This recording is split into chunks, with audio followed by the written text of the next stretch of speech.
Our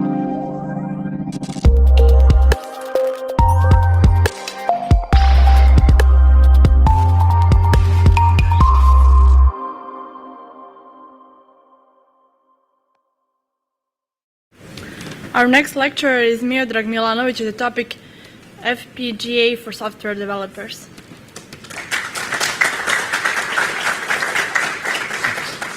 Thank you, and thanks for coming here.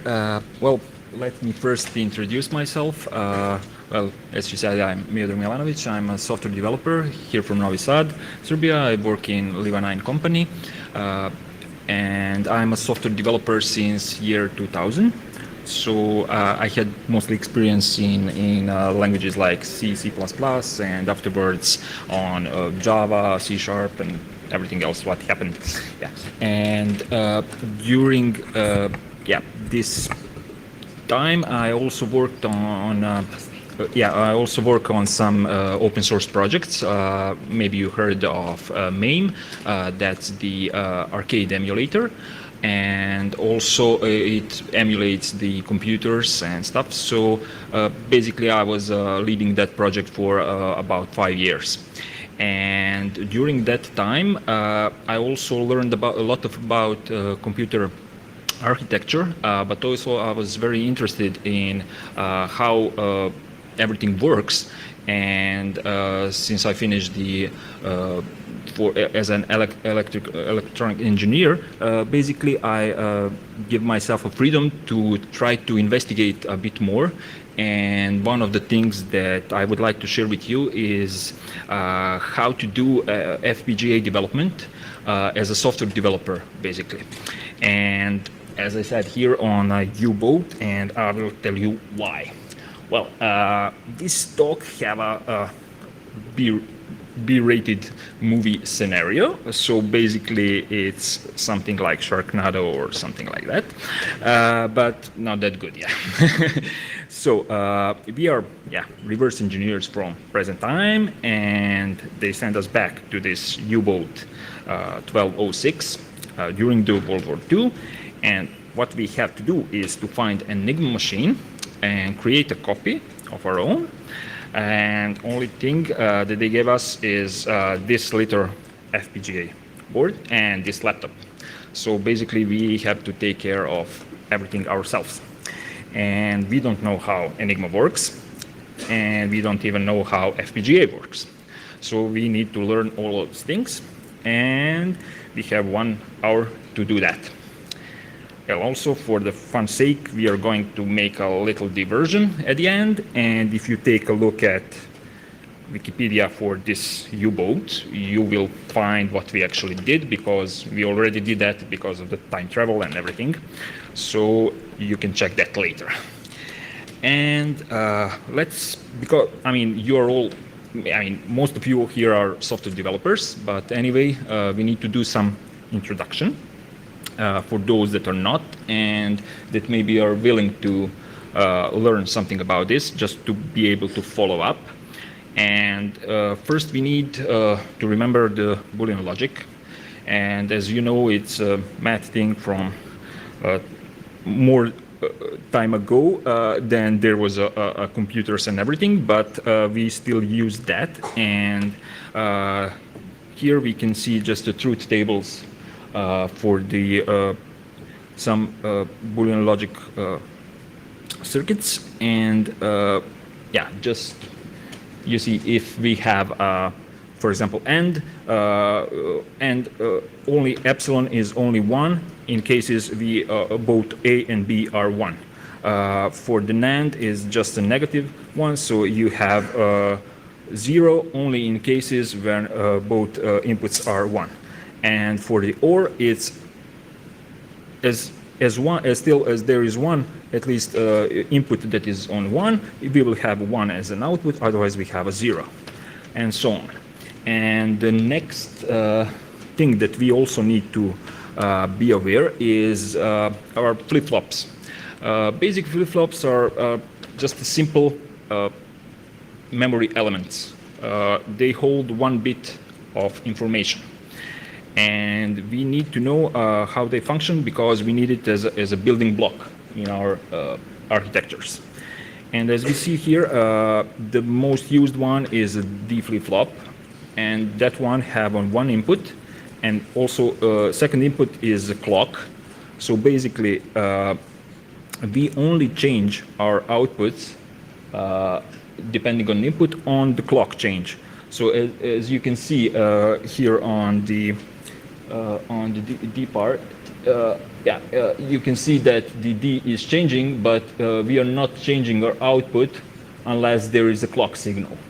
So we can also prevent some jittering on the input signal. So now the question: what is FPGA? FPGA is field programmable gate array. So that's the abbreviation for it. And what it consists of? It consists of the so-called LUTs, and those are the lookup tables. And basically, you are doing multiple Boolean operations there, and you produce from the, in this case, there is a three input LUT. You produce one output, which is epsilon. And also you have a D flip-flop in that element, which you can, you have a clock for it, and you can use output of the three input LUT, or you can use a separate input for it, depending on the needs. And that's the basic building block of all FPGAs. So basically you are using that one element multiplied thousands of times just to get a programmable device. And you may say, okay, but why we use such a complicated device right now? Well, thing is that in the past, and during the 80s and end of 70s and beginning of 80s, we had that large progress on in computer industry. So basically, what was needed is during that time, I mean, many of you probably, some of you at least remember that time. And during that time, there were a lot of companies which basically produced various types of computers. But what was interesting is that most of those companies were actually producing the elements for the components, I mean electronic components. So for example, big companies had their own production of the chips, and so they reuse it and to make the computers basically, and all the hardware which is of the similar usage. And the problem there was that they need a lot of elements basically to build up some simple things like address decoders. And for example, it's quite easy. You can use a ROM in that case and use it basically to get the same combinational logic just using the ROM. Or you can use afterward, they introduce PLA, which is programmable logic array, and then you have Gauss, Pulse, and basically all of those just make you use the combinational logic so you can produce something. And as a top-end production, they had CPLDs, which just have a large number of those. And what they were all missing were flip-flops. Basically, they just did combinational logic. They couldn't do any sequential logic. So you would need to do that sequential logic outside. And that was the really problematic part. And that is why we had an FPGA. Also, the part of the FPGA is a clock tree. Clock tree is one important thing because you need that clock signal to be deployed to all D flip-flops inside your FPGA. And in most designs, you're basically doing everything or most of the things under one or at least few clocks. You don't do multi-clock designs basically, because when you do that, you have a problem if you don't do it the right way. So basically, there are tricks which can save you from that. But what the clock tree is that you have one dedicated pin which gives you the clock signal, and that clock signal is then basically like a tree propagated to the all elements like this. Also, we have I/O blocks. I/O blocks are just connected directly to the pins of the FPGA output pins, and basically you can then define if that pin is input or can be treated as an input or output, and you can also put it on the high impedance, for example, if it's output, and then you can manage the buses and so on. Some of the FPGAs, most of this nowadays are having the dedicated RAM because in some designs you basically have the need to have a RAM section, and you don't need that much combinational logic. You just need D flip-flops, a lot of D flip-flops, and address buses and so on, and you have that implemented inside. So your tools can then recognize that and use that part instead of these flip-flops. And producers of FPGAs are Xilinx as the first one, and then because they started basically producing this, we have a large one like it's Altera or Intel nowadays because Intel acquired Altera, and we have Lattice, Microsemi, which are small producers. And well, we now need to know where the FPGA is used. Well, it's mostly used in prototyping.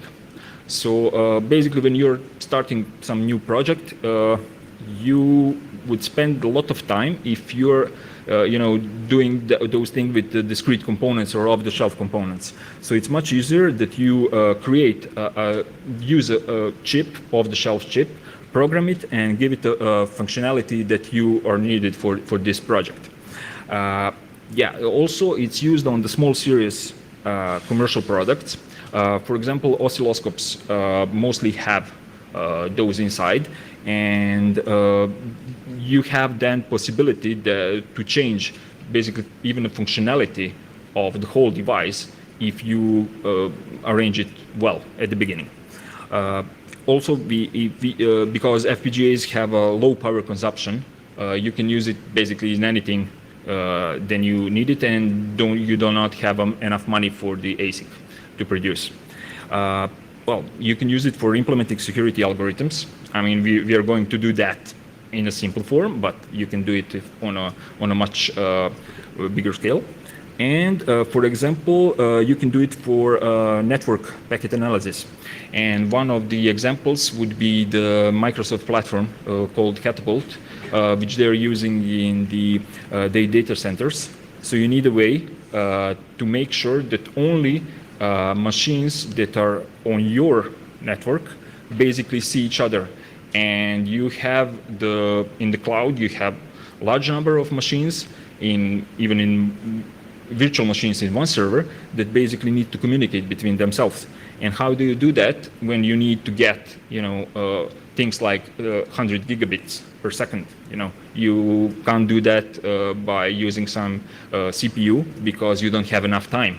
Basically, you need to put FPGA, take directly the network data, do the analysis, see if this is for your part, and then just propagate that to your NIC, basically. And we have, of course, many other more usable places. So what's the process of development? That's the thing that we need to know before we start. Well, we have the analysis. Analysis is the part of when we do the actual parsing of the input language. Input language, first that was used was VHDL, and VHDL was sponsored by Department of Defense of United States. So that's the reason why it's robust, well-defined, but it's also quite old, and it's based on ADA language. And I don't know how many of you here program in ADA, but it's not that easy to understand, and if you are a software developer in any other language, you will have a problem looking into that code. And then we have a Verilog, which have a C-like syntax, so it's much easier for us. Then we have a process called synthesis. Synthesis is when we transfer that HDL, high definition language, basically, or schematic, to the netlist. And what netlist is basically a thing that we afterwards use on place and route. So we know that we have those LUTs on the board, and when we need to create a final product, basically place and route tools takes our so-called compiled code and do the place and route for that specific FPGA technology. And we have some part that usually is skipped in documents, but it's almost always part of the place and route. And that's basically creating a bit stream out of that data. And the bit stream is what we actually program on the device. And we also have the timing analysis as a part of development process. And the timing analysis is really important because then you can see if that product is ready to run on these speeds that you have provided data for. And we have simulation because we need to trust our design. In this case, we are going to use the open source tools. We have Yosys, that is the Verilog synthesis tool by Clifford Wolf. And the good thing is that I didn't mention that before, but thing is that all vendors have their own tools, which are you have a free version for the simple FPGAs, but if you wish to use something on more complex, you need to pay $10,000 approximately per year just to use the tools. And that's probably not everything, because you will probably need to use some of their IP, intellectual property parts, and those you need to pay as well, and then you just have you pay, and then it's just not for prototyping anymore. And with this kind of tools, basically, guys are trying to make the open hardware available for everyone. There is also Arachne PNR. That part is doing the place and route in this case. And we have the project iStorm, which is basically assembler part, which will create a bit stream for us and have a programmer as well. And this is only right now for the Lattice IC40 FPGA. And reason for it is because it's basically what the guys did is they reverse engineered whole code, how this specific FPGA is organized, what number of parts it have, and basically they made the tools to support this. What we also support right now is that Yosys can generate code that is ready to be used by the commercial place and route tools. So you can use this in combination with Xilinx tools, but you can't skip all the steps. And we will use the Icarus Verilog by Stephen Williams, and that's for the simulation. And Verilator, which we will use to be able to create C++ tests. So it's easier than for us to do the testing of our design. In this case, I use this Go board by Russell Merrick. It's a simple board. You see it's very small. It have just that one FPGA with 1K of elements. And if you can see, it have some additional hardware here because it's supposed to be used as a learning platform. And on his side, you can find a lot of nice tutorials for the beginners. Well, now we come to the point of Enigma machine. Well, you probably see these images before, but let's see how Enigma really works. Well, it have those wheels, basically, which are initially, those wheels have a different types with a different letters basically on positions that are we define here when you press the button on the keyboard, it basically goes first through the plug board, which is basically just wires connected in original case, and then you have this static wheel which just propagates the signal, and then you are basically going through their wires that are going through the wheels to the next wheel.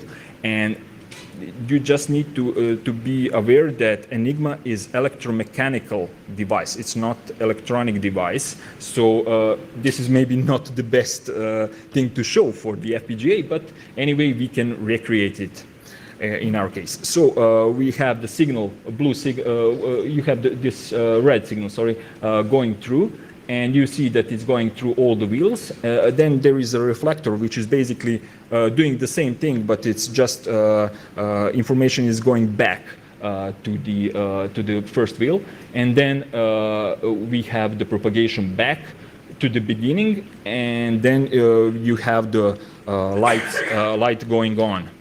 And there is a link down there. It's a JavaScript implementation, online JavaScript implementation of this Enigma machine, which in this case we use as a reference, basically to get a knowledge how it really works. This is the original scan of the original, of course,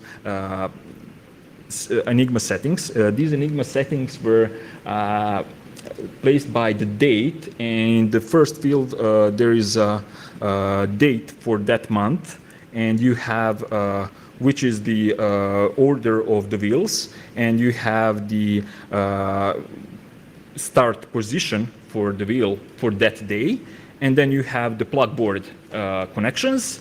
At the end, you have the proposed starting codes, so basically which you are going to use during the day. And that's about it. You know, this is what you have for each day, and both sides have these on their in their books. So this was predefined.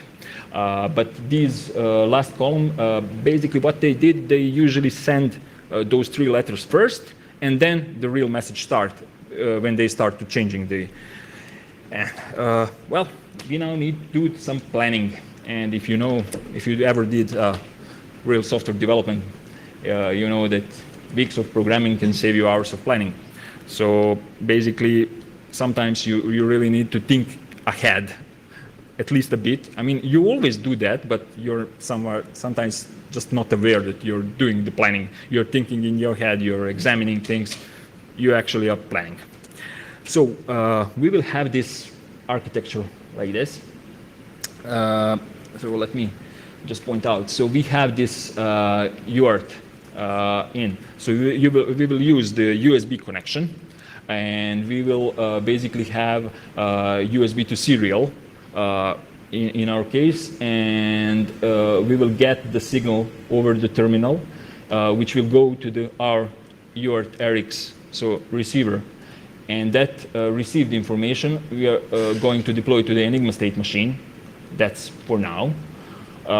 And we will get that output over the UART transmitter out over the USB back to the terminal.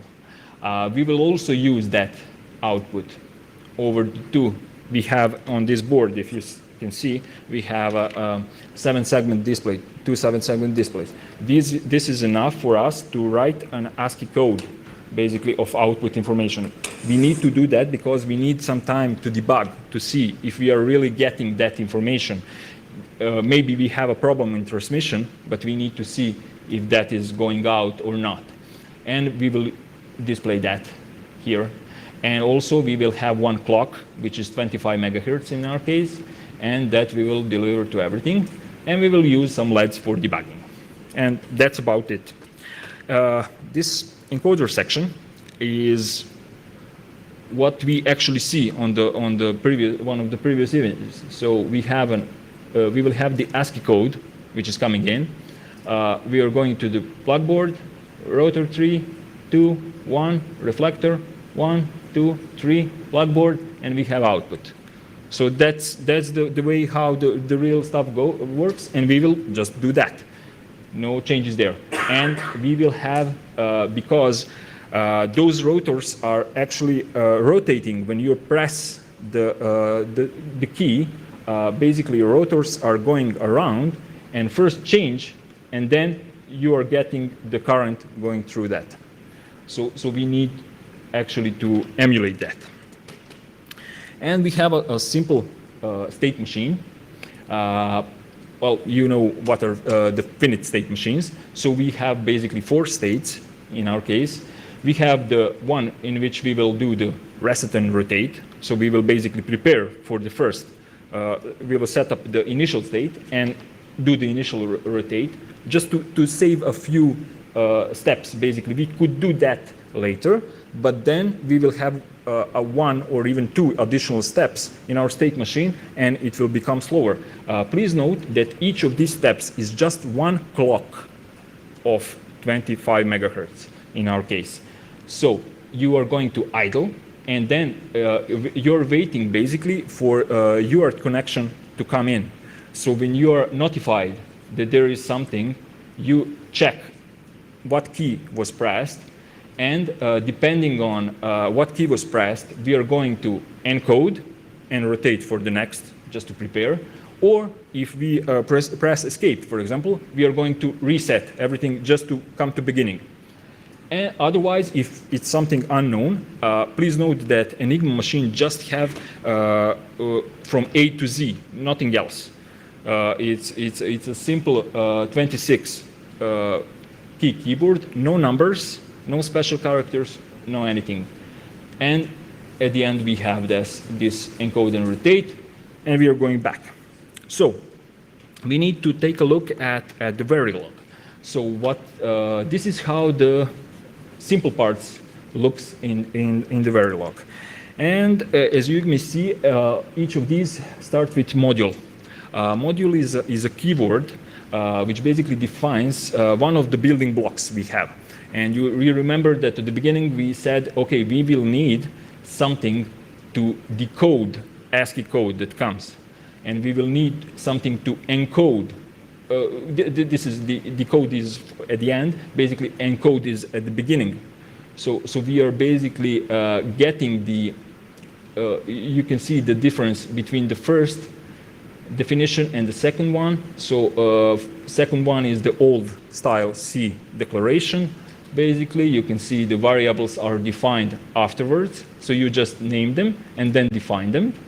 And here, but you can also put them all in one line. So it's just for those that are used to that. And you also have types. So you define something as an input or output for your model. But in this case, there is no keyword var. But that one is default one.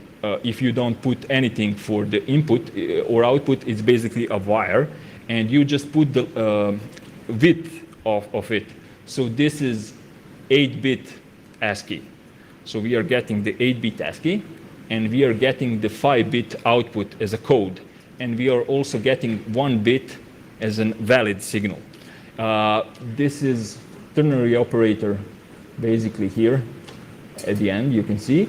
And that's what I like to do when I like to confuse those that are doing the code review. Then you put everything in one line, and then nobody knows how it's working. But in this case, it's just easier because you need to do assignment in one line. You can't do it in the few lines because each output, basically, you declare how it's calculated. You can do it in multiple lines, but I will show it how it's done later. So what it does, it checks if this is the ASCII character for the big letters, or it is for the lowercase letters, and if this is out of that range, then we place a 0, so it's not valid, and if it's that range, then it's 1. So we know that our next thing that we define is valid. Code is actually ASCII. It's if it's over if it's in lower sections. So basically, it's higher than 5A, then we use this one, this calculation, and if it's lowercase, then we use this calculation. So we get it from 0 to 25, basically. I mean, it can be out of that range, if you can see here, because if we press something else, but we will have this valid flag, so it will tell us, so we don't care, actually. And what is important here is that these lines are actually performed in same time. So that's what you need to think. I mean, it's a different logic completely when you're doing the software development. Then the order makes sense, but here you don't need to take care about the order. Basically, I mean, if you look things in order, then you're doing a bad thing, basically, because everything is done in parallel. That's the whole point. We here have, I explained these inputs and outputs, and basically this is just combinational logic. So we don't have any registers, anything.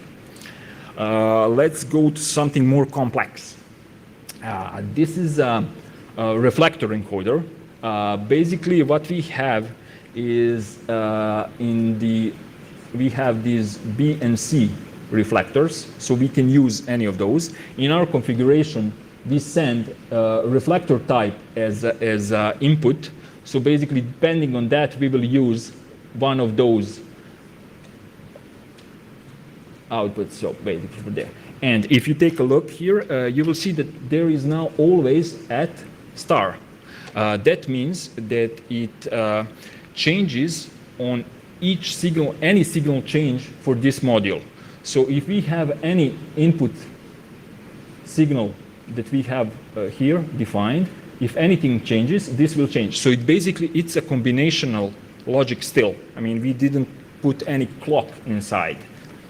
And this is how you basically doing. You're having if something is equal to 0, then we do this block, otherwise we do this block, and you can then have a case, basically. And case, if you need more lines, you need to put begin end, otherwise it will treat it just as a next case. So this is how we do it. I mean, this is purely for educational purposes. This is not how you should grade this part, but just to be shown. Oh, sorry. Now we have this sequential logic and instantiation. So basically, this is a bit of a tricky one. It's a rotor, and we need to. That was the bottom part. When we introduce a signal, we need to rotate first all the 3 rotors. And as you may see, we have the output registers. So we have reg.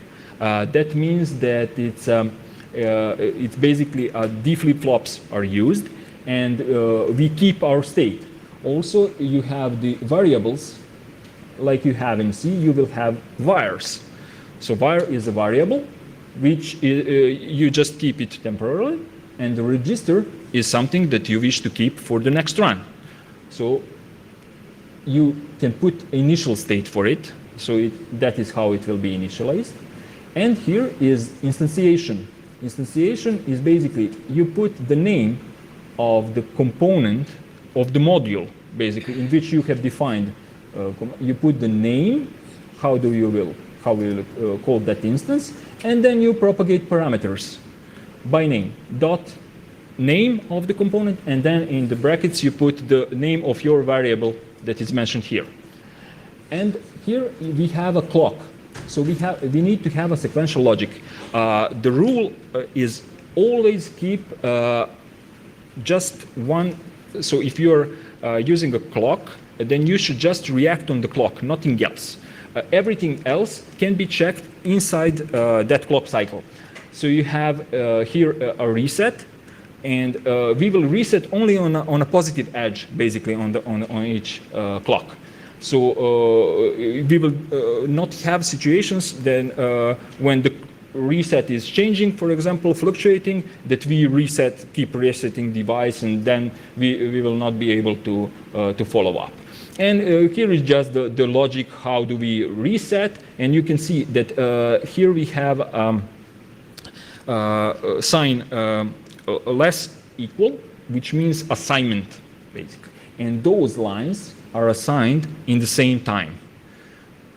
Order is not important, you know.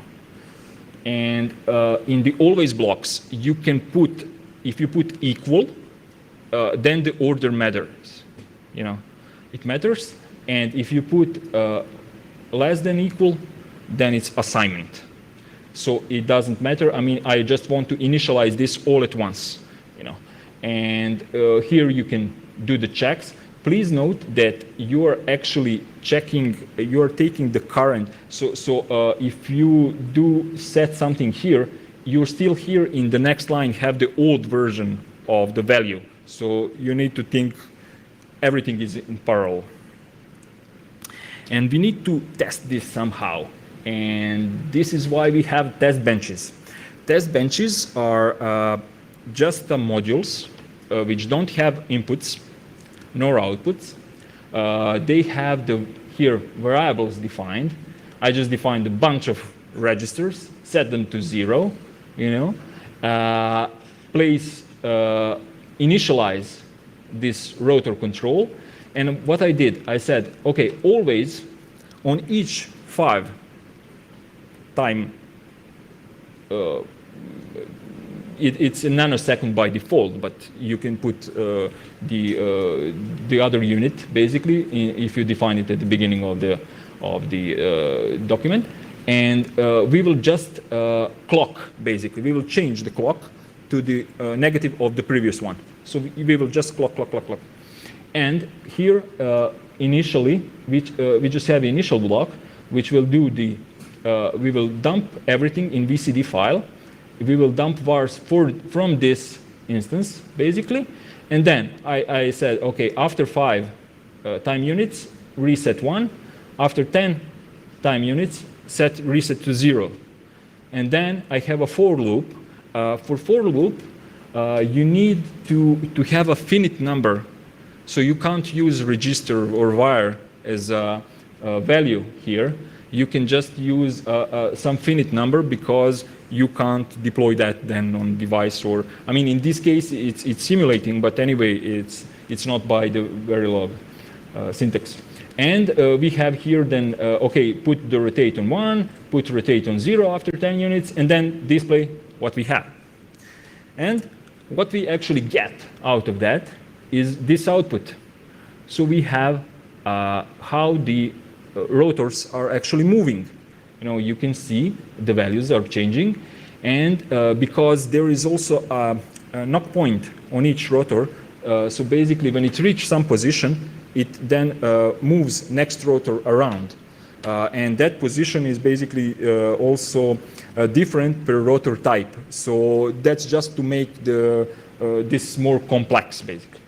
And here we have a GTK view, which enables you to see that VCD file. So you can see the clock here. You can see the values of the position, and you can see the rotor, how rotor is running. So it's going from 0 to 21, and then it goes 1, it rotates. Also the second one because it's a point here, and we have going to 22.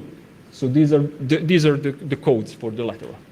And we have that knock point here, you know, so it's exactly in the same time when this occurs. So we know that now we have basically implemented this well. Oh, sorry, this goes. Okay.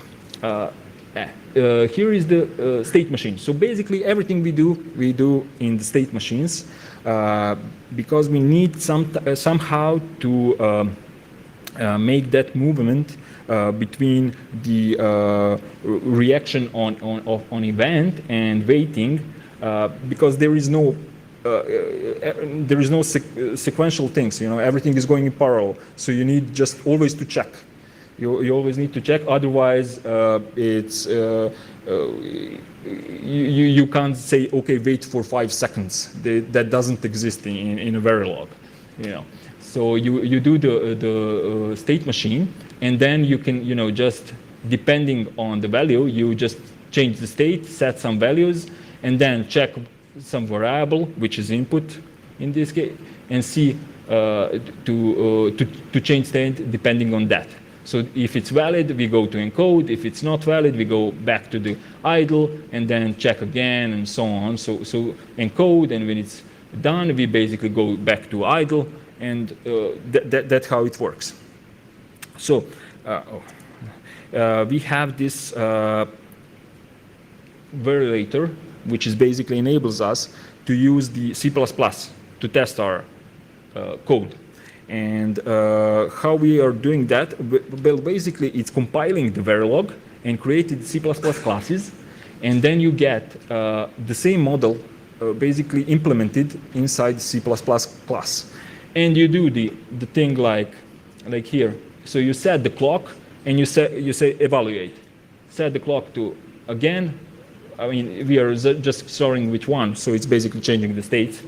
And then we have this part here, which enables us to just to get it enough clocks to evaluate, and then to see the output and to check what the output is. Sorry, this is, yeah.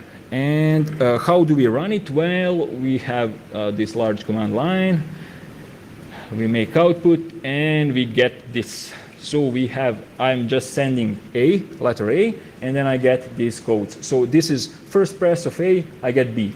Next press, I get D, B, then Z, G, O, W, and so on.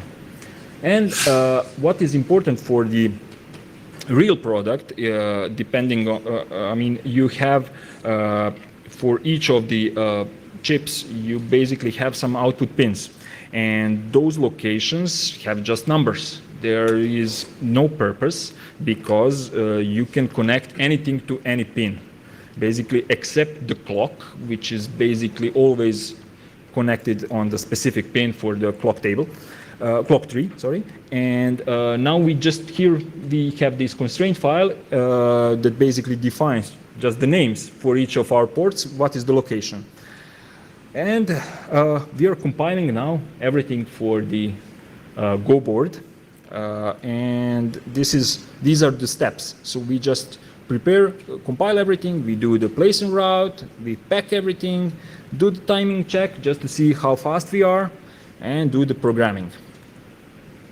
And when we run example, we run it something like this. We can use PuTTY or anything else. So it's a terminal.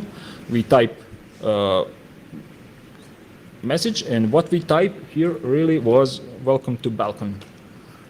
And so we try this and set to same, and just to check, okay, we entered same keys that we got encrypted, and we see that it's we got the same text basically back. What is important for the Enigma is that when you set initial settings correctly, and then you type a text, when you reset back to the same position and type that encoded text, you will get the original back.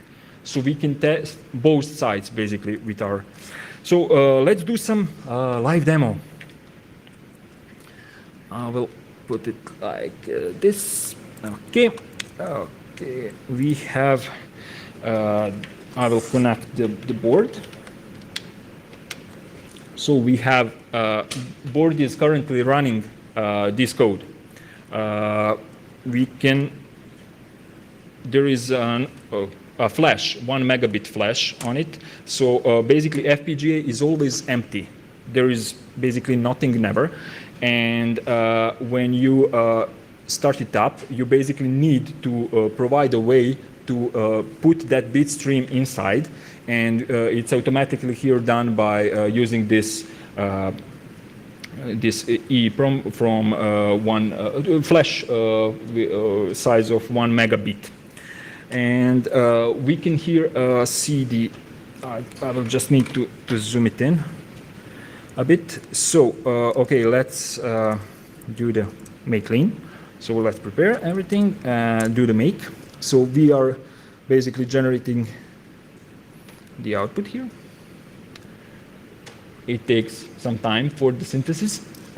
This is not that bad. It can happen that some large things are taking almost a day full day just to compile. So it's a really slow process. So basically what you did is you do the module by module and test module by module, and you split everything as you can. I will now, because it's here we have it, and I will do the make prog. So I will program it. Okay, it's out of date. You know that. Okay, and now we are having the this code again. I can put it here just to make it prog. So you see that it's going off, and then it's programmed and it's resetted here. So the new program is start running. I will open the serial port. It's in this case it's serial port 4, and we are going 11500. Okay, sorry, I just need to put this down and to zoom it up. Oh, sorry. Not sure if it's doable here, but okay, I can press. I'm not sure if it's seen, but let me try to change setting. It's really small. Not sure here it's possible. Probably it is. It's just too small. Yeah. But here, anyway, you can see that we have the ASCII code for the output. Yeah. Okay. Yeah. You can see a B letter, and then the next letter. Now it's D, Z, G. I'm pressing just A button, nothing else. So I'm just pressing A. You know. And I can just put it like this. So if I go escape, I just put the enter, and now it's resetted, and I just do press A again. So it's again entering. So basically I'm resetting to the original position and then resetting everything back. So this is how it works. I just put it off. Okay, and one thing I think I missed here, because it changed the quite fast, is that we skipped this one, these two slides here. Oh, sorry, it goes. I will just loop through. There are a few details more that are important, and there is also a way to define the memory. So basically what we can do is for the rotors, because there are a lot of combinations basically here, and what we can see, it's basically a ROM. I mean, there is nothing else. So you just address a position and take a value how it's encoded. So basically what I did here is I implemented a ROM, and then we have a sequential logic to take it out of the ROM. And here is what's the content of the file. So basically you have letter E, letter K, letter M, and these are the codes for it. And there is in the project you can see basically the Python script which will enable you to do this. And also, this is also the one that skipped. It's for the hex to 7 segment, and you have the how it's basically you can use the registers. So we can now go back, and here you can find the full source on the GitHub.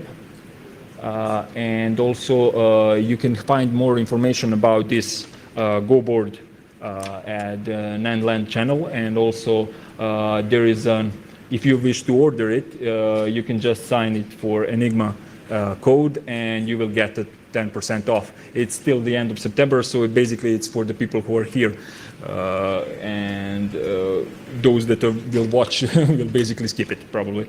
And there is also FPGA for Students site, which have some large number of nice tutorials. So you can also use that as a reference and to try out some new work for the FPGA. So if you have something to ask me, please do, and that will be it from my side. And I would just like to show you a few boards. So we have some additional. So this one have an 8K element, for example, and it's called Black Ice. It's also open hardware, and you can use same tools like here. And you also have this one doesn't have anything additional, but you can use the PMods basically to edit. And what people are using FPGAs as well are recreating old computers. So here we have a ZX Uno, which is basically a FPGA version of the ZX Spectrum, but it also can emulate a Commodore. It also can emulate even a PC XT. And you have a joystick ports here. You have a VGA. You have a SD card when you store the files. So basically, you just have one large FPGA here, and you have a flash, an SRAM, and that's basically it. I mean, you just have a few ICs design, and you can put the whole computers from a large number of computers for 80s. You can put here basically and run them out. So yeah, that would be it. Sorry. Thank you.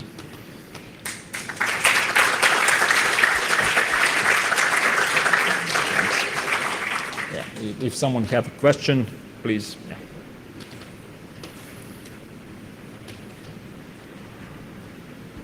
Yeah, hello. I'm interested for the open source tools. What is the support for the IP modules? Do they have something similar to Xilinx modules, which can be? Well, basically the whole point of the open source is that you don't have the IPs. Basically, you can use some open hardware.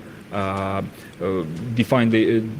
I mean, there are modules that are public, and there are collections of them, and there are few projects that are basically doing that. And you can also, for example, find RISC-V implementation, which is completely free and written in Verilog.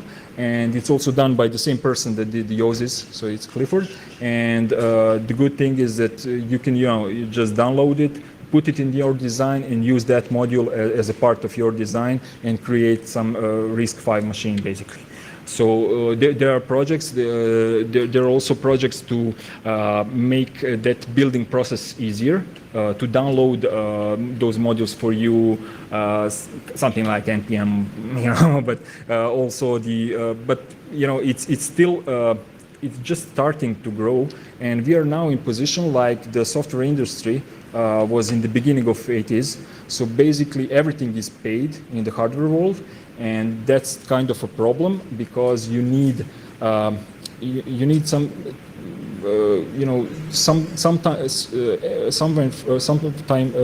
Someone from open source world to compete with in order to get better products, because Xilinx will not do the bug fixes if there is no critical guy there waiting for that. They will just let it stay, but if it takes too much time for them. But basically the good thing with the open source is that they're pushing much harder now, and they're taking taking the ticks off, and then it will be, I think, much easier for the future when more tools are coming open. And okay, just one more question. What is the position for the closing your source? Is that an option? Can you encrypt the files, or it has to be open source? No, you don't have that limit. I mean, those are the compiled tools, basically. I mean, your solution when you're making the FPGA, you can make it closed source. It's not a problem. You're just using. It's like with GCC. GCC is open, but you can make a commercial product, which, I mean, it's a tool for building. Basically, it's more like if you're using modules which are GPL, for example. But most of the modules nowadays are MIT or licenses that enables you to use it in commercial as well. Okay, so you don't have that problem. Yeah.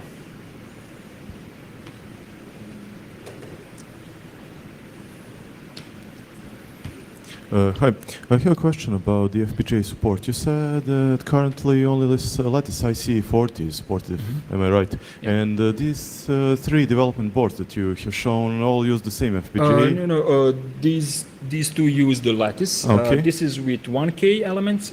And this one have 8K elements in an ARM chip, ARM Cortex M4, I think, on it, and so you can create a larger basically products on it because you have more space, and you have also more RAM on it and PLLs. It also runs on 100 megahertz, and this one is on 25. And this one is with Spartan 6. It's from Xilinx. Okay. Yeah. These are the smallest ones, so I bring those because they're, But the thing is that prices for playing is, about $50 to $100. Then you have something mid-range, it's 200 till 500, but the professional tools are, $3,000 and more. It's really expensive sport, basically. Okay, thanks. Thank you. No. More questions? Yep. Okay. That's it. Thank you. Thank you very much for coming.